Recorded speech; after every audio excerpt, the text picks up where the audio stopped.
Bismillahirrahmanirrahim. Assalamualaikum warahmatullahi wabarakatuh. Waalaikumsalam warahmatullahi wabarakatuh. Alhamdulillahirabbil alamin. Wassalatu wassalamu ala asrofil anbiya wal mursalin wa ala alihi wa ashabihi wa man tabi'ahum bi ihsanin ila yaumiddin. Wa ba'd. Qala Allah Ta'ala fi kitabihil karim. A'udzu billahi minasyaitonir rajim. Bismillahirrahmanirrahim. Iqra bismi rabbikal ladzi khalaq. Khalaqal insana min 'alaq. Iqra wa rabbukal akram. Alladzi 'allama bil qalam. 'Allamal insana ma lam ya'lam. Wa qala Rasulullah sallallahu alaihi wasallam, man salaka tariqan yaltamisu bihi ilman sahhalallahu lahu bihi tariqan ilal jannah. Wa qala aidan talabul ilmi faridatun ala kulli muslim wa fi riwayatin muslimatin. Amma ba'd, fa inna asdaqal hadits kitabullah wa khairal huda huda nabiyyu sallallahu alaihi wasallam.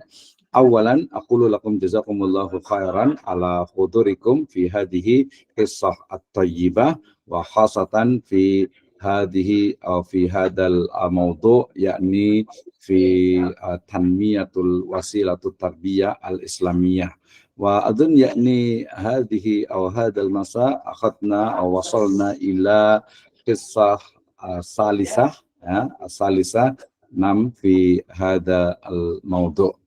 First, let's thanks to our God, Allah Subhanahu wa Ta'ala. He is Lord of the world. Peace and praise and salam to be constant to the true idol, to the last messenger, Muhammad Sallallahu Alaihi Wasallam, to his family, to his friend, also to all companion, to all followers until to the dawn day. Ladies and gentlemen, brothers and sisters, thank you very much for your attention in our subject, in the development of the research and the potong izinkan. Okay, thank you very much for your attention in our subject this evening, and we will continue, and we now in the second or third session. Hatur nuhun kangge sadayana atus nu tus sumping di rohangan ieu. Nah, awalan pertama saya ucapkan minal aizin wal faizin, mohon maaf lahir dan batin, taqabbalallahu minna wa minkum, kepada semuanya ibu dan bapak sekalian ya, karena udah agak lama jadi agak kagok nih, apalagi ngelihat Ustaz Suherman ini sama Ustaz Engkos nih ya. Sama Ustaz Abi juga, jazakallahu khairan ya. Terima kasih banyak, saya ucapkan happy Idul Fitri ya, selamat hari Idul Fitri untuk semuanya.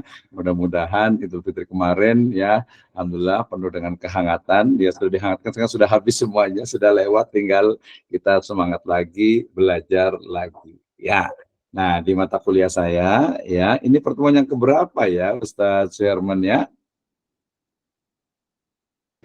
Ketiga kalau nggak salah Pak Dokter. Iya, kalau nggak salah berarti benar ya. Baik ya, kita masih di mata kuliah pengembangan sumber dan ya metode pembelajaran, pengembangan sumber dan juga nanti metode serta biasa wasilah ya, wasilah dalam pembelajaran. Jadi bagaimana khususnya dalam bidang pendidikan agama Islam ya.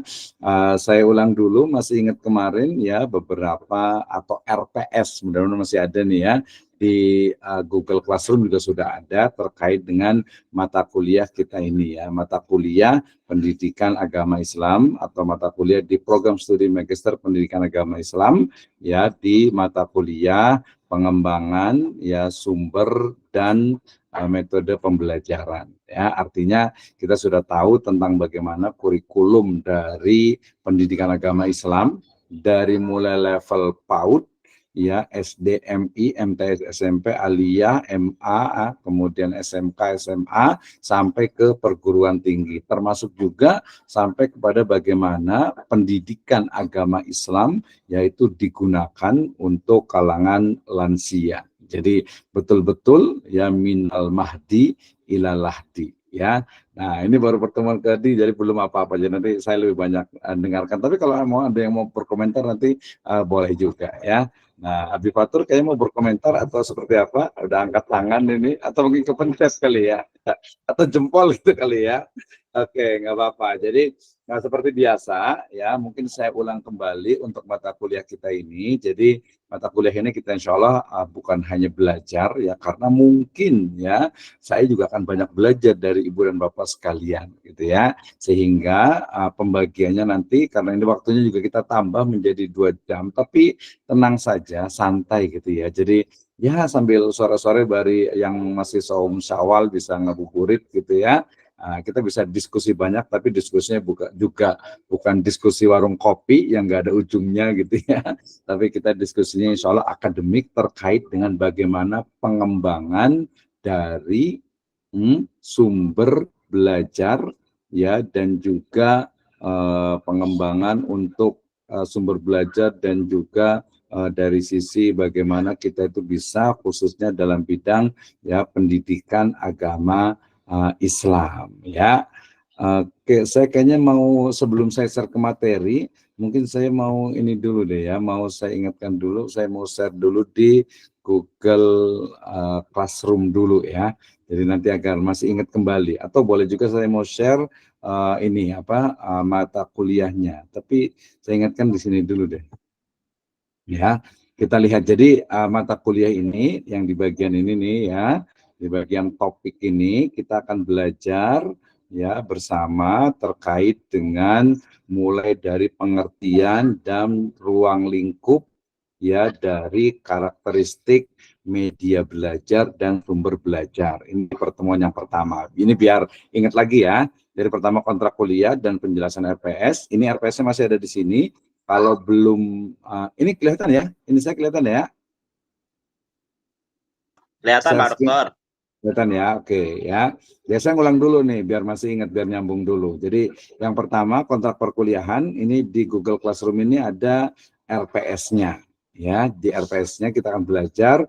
Di pertemuan pertama, kemarin kita sudah bahas tentang apa itu dia belajar dan juga sumber belajar and difference ya, perbedaan al-farqu bainahuma ya, perbedaan di antara keduanya ya. And then the third, we talk about the theories of the results of learning ya. Kita yang ketiga itu bicara tentang teori-teori sumber belajar dan media pembelajaran. Insya Allah hari ini kita akan belajar ini dengan pengembangannya.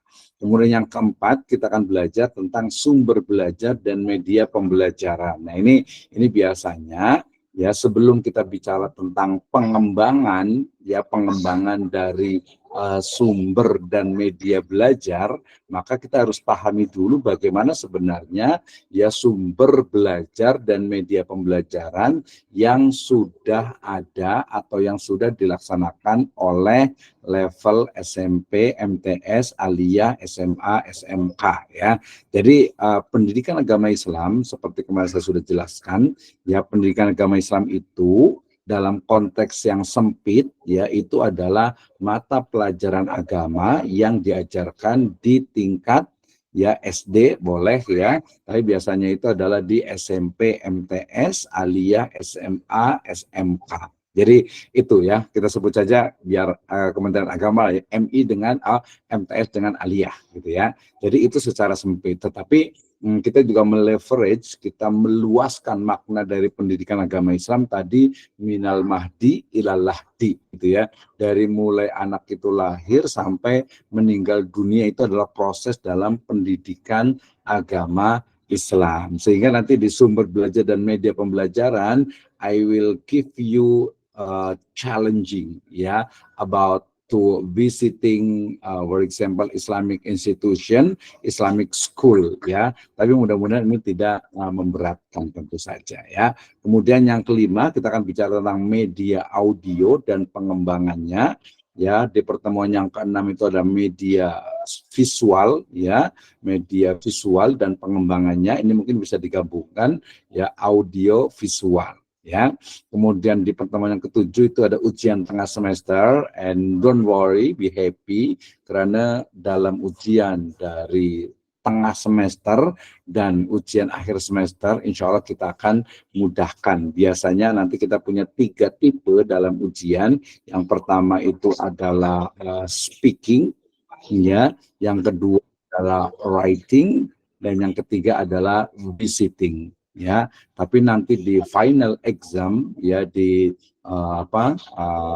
imtihan akhir itu kita hanya pilihan dua nanti antara writing book chapter ataupun writing jurnal ya. Jadi kita insya Allah tidak diberatkan, kita justru akan challenging, akan tertantang untuk kita bisa mengembangkan soft skill kita ya. Jadi nanti kalau nggak paham ya boleh bertanya. Intinya dari ujian tengah semester dengan ujian akhir semester itu sebenarnya sama gitu ya. Artinya pertama di ujian tengah semester misalnya nih ya, membuat sebuah draft. Kemudian nanti saya akan koreksi, perbaiki, ya kemudian nanti dipresentasikan biar lebih sempurna.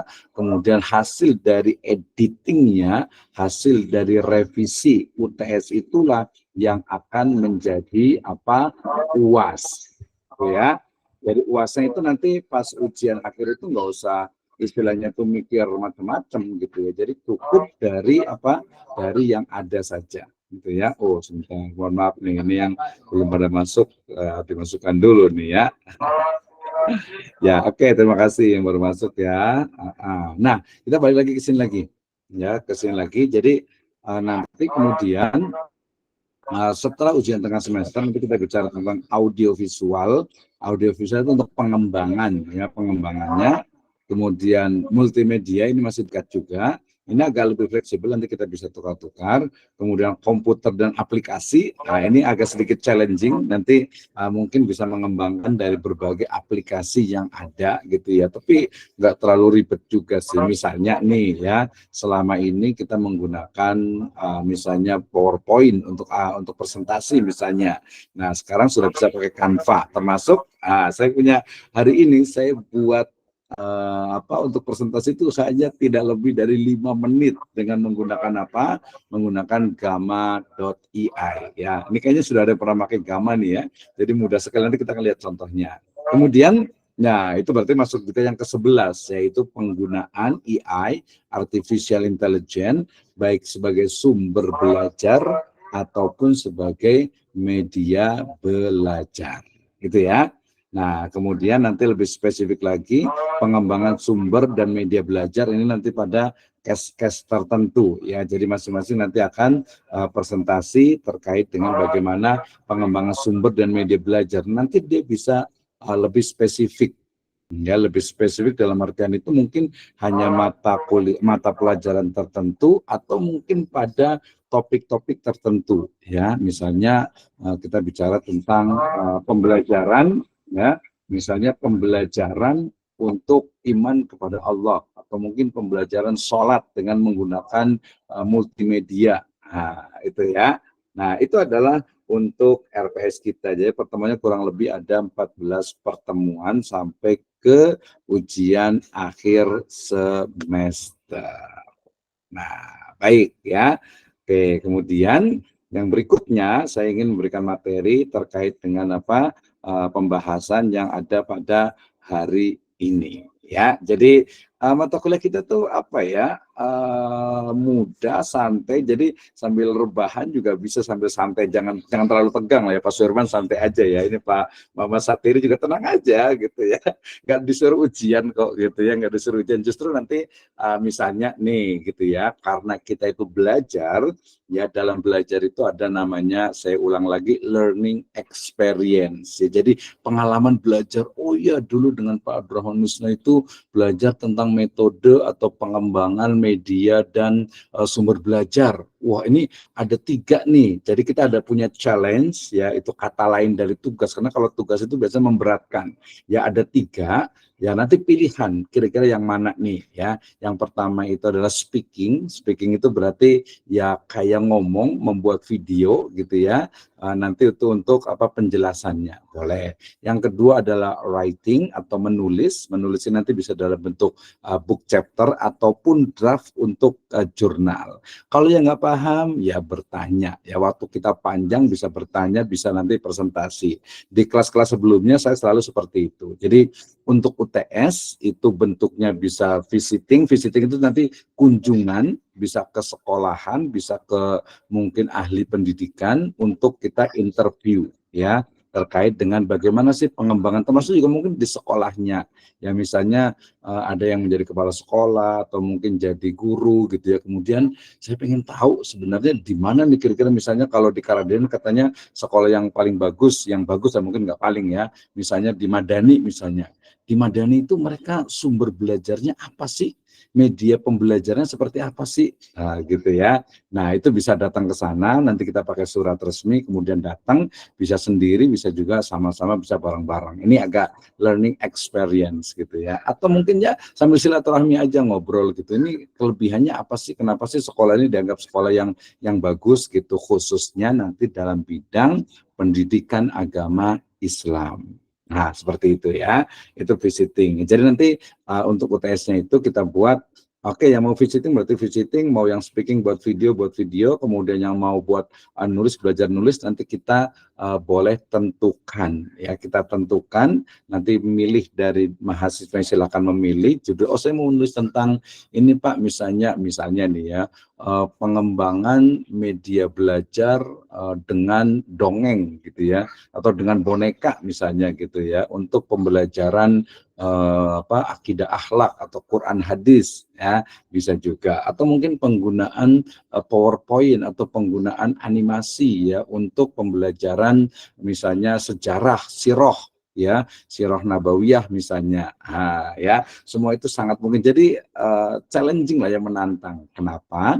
Karena kita itu ada di level Magister Pendidikan Agama Islam. Magister itu saya ulang-ulang selalu, KKNI, kerangka kualifikasi nasionalnya itu adalah di level 8. Jadi semuanya sudah memahami tentang media belajar dan sumber pembelajaran atau sumber belajar dan media pembelajaran. Setelah itu diidentifikasi mana yang kurang nih, ya mana yang perlu dikembangkan. Jadi bukan hanya deskripsi. Ya, agak-agak sedikit inilah biar tahu, oh ternyata bedanya itu ya. Jadi saya ulang lagi nih, kalau belajar mata kuliah yang sama gitu ya di S1 itu adalah mendeskripsikan, menarasikan, oh media belajarnya PAI seperti ini, seperti ini, seperti ini. Kemudian sumber belajarnya PAI itu seperti ini, seperti ini, seperti ini. Seperti ini gampang kan ya. Jadi gini, sumber belajar kalau di PAI ya berarti dia buku gitu ya. Kemudian gurunya itu sendiri, ya mungkin ada praktek-praktek sholat gitu ya, praktek menyelenggarakan jenazah misalnya, termasuk kalau TK itu biasa praktek haji gitu ya, dan sebagainya. Kemudian untuk media belajar, ya paling biasanya kalau media belajar itu ya pertama buku, jadi selain sebagai sumber juga jadi media karena biasanya ada LKS-nya misalnya gitu ya. Kemudian juga menggunakan proyektor misalnya gitu ya, menggunakan laptop misalnya, atau menggunakan handphone misalnya, menggunakan HP. Kita menggunakan Google Meet ini, menggunakan Zoom, itu adalah media.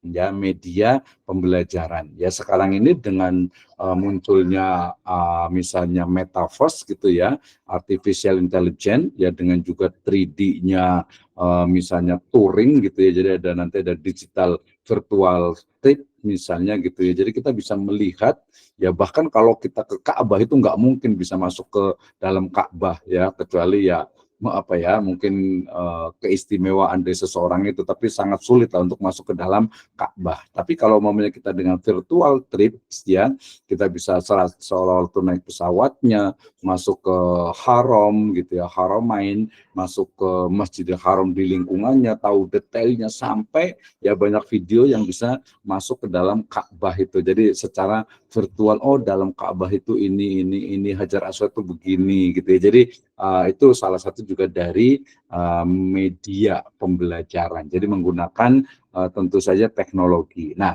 ketika kita bicara tentang teknologi, bukan juga sesuatu yang sifatnya wah gitu ya, artificial intelligence, AI, komputer dan sebagainya, tidak. Tapi mungkin tadi yang sederhana, misalnya mengajarkan tentang etika, misalnya pakai, zaman dulu kan pakai wayang gitu ya, zaman dulu pakai wayang, mungkin sekarang nggak banyak orang suka pakai wayang, pakai boneka gitu ya, bisa juga nanti pakai cerita, bisa pakai dongeng, bisa pakai mungkin yang paling itu ya animasi gitu ya, mungkin bisa pakai wayang, itu pakai zaman sekarang pakai kardus atau pakai kertas atau pakai apa gitu ya, itu itu merupakan ya media dalam pembelajaran. Intinya kan bagaimana saya selalu menyebutnya wasilah gitu ya, wasilah atau media agar materi kita itu tersampaikan kepada siapa siswa atau peserta didik ya.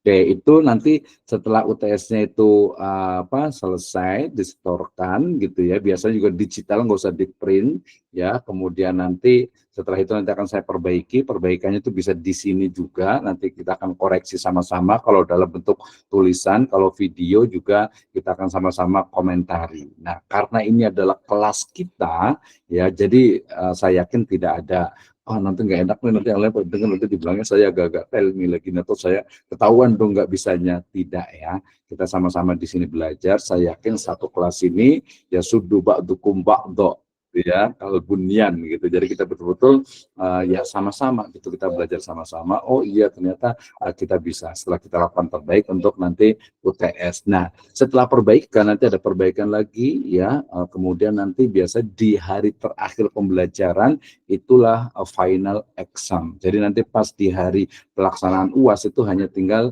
mengirim dari baik itu book chapter ya. Book chapter itu sebenarnya kumpulan tulisan seperti makalah, tapi nggak perlu pakai daftar isi ya, kemudian nggak perlu pakai cover gitu, nggak. Jadi langsung ke judul, kemudian penulisnya, kemudian nanti ada pendahuluan, kemudian materi utamanya, kemudian nanti ada analisisnya, ya baru kesimpulan, baru ke daftar pustaka gitu ya. Nah dari sekarang belajar misalnya pakai reference manager. Jadi kalau kita nulis, bedanya kan antara nulis populer dengan nulis yang akademik itu kan ada referensinya, ada daftar pustakanya, ada footnote ataupun body note. Sekarang rata-rata biasa menggunakan body note gitu ya. Nah footnote dengan body note itu nggak ada masalah.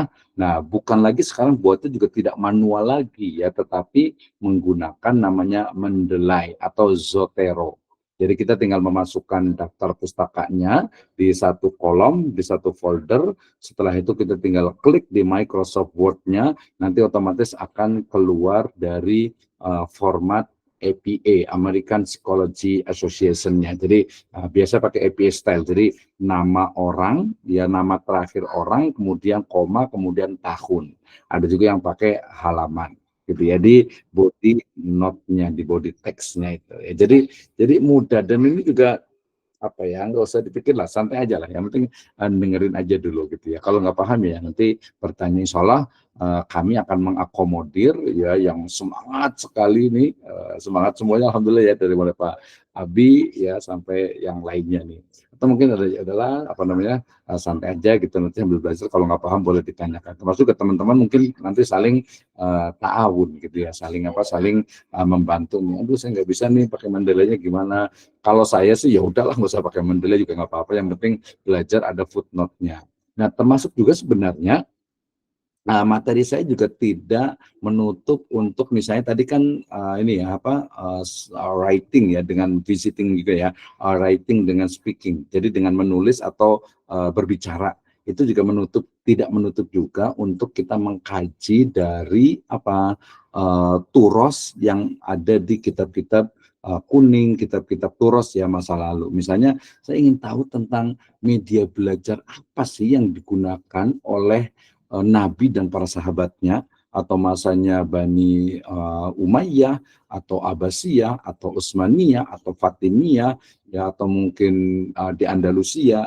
Ya kajian sejarah saya juga suka gitu ya. Artinya tidak menutup kemungkinan, yang pasti belajar bicara tentang media belajar, ya sumber belajar dan media pembelajaran. Ya jadi bisa jadi mungkin dulu itu belajarnya kayak gimana ya, misalnya mereka menggunakan model sorogan misalnya gitu ya, atau mungkin ketika menghafal hadis, menghafal Al-Quran, belajar fikihnya, itu para ulama itu belajarnya kayak gimana sih? Ya misalnya yang paling banyak, biasa saya yang paling banyak itu cara atau metode pembelajaran, learning methodology yang diterapkan oleh Imam Syafi'i rahimahullah gitu ya.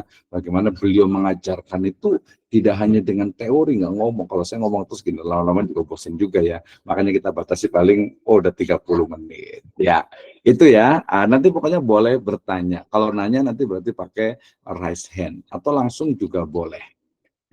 Oke. Sebelum saya masuk ke materi saya nih, ada yang mau tanya nggak nih? Kayaknya Ustadz Abi Fatur nih, ini raise hand dari tadi nih, atau kepencet mungkin ya. Jadi tadi materi belajar kita itu ya, dari mulai pertemuan pertama sampai ke 14, kemudian ada challenge-nya, ada tantangannya, ada semacam learning experience-nya, dalam bentuk kalau yang suka nulis berarti writing, yang suka ngomong berarti speaking. Ini kan rata-rata kiai semua jadi suka ngomong, kayak suka ngomong nanti tinggal nyuruh santrinya aja lah bikin video gitu tentang topik tertentu gitu ya. Atau juga boleh kalau yang suka silaturahmi ya, visiting, datang ke mungkin satu pesantren, lembaga pendidikan SD, SMP, SMA, MTS, Aliyah, SMK yang memiliki mungkin keunggulan khususnya dalam pembelajaran PAI. Atau bisa juga pembelajaran umum yang kemudian diintegrasikan atau diadopsi ke pembelajaran PAI. Nah, seperti itu ya. Oke, baik. Ada Ustadz Muhammad Sapwan. Silahkan, kayaknya udah raise hand ya. Ada yang mau ditanyakan? Silahkan. Iya. Ada tidak? Atau kepencet, biasa kalau momen itu suka kepencet itu ya, apa di raise-nya. Baik, tidak ada. Dalam 30 menit ke depan saya akan jelaskan ada satu materi dari saya terkait dengan masih di pengembangan, saya fokus kepada media pembelajaran. Nah, oke, saya izin untuk share screen. Nanti kalau ada yang bertanya boleh ya. Boleh bertanya nanti. Jadi jangan khawatir, kita selalu sangat terbuka. Soalnya kalau saya tanya terus biasanya suka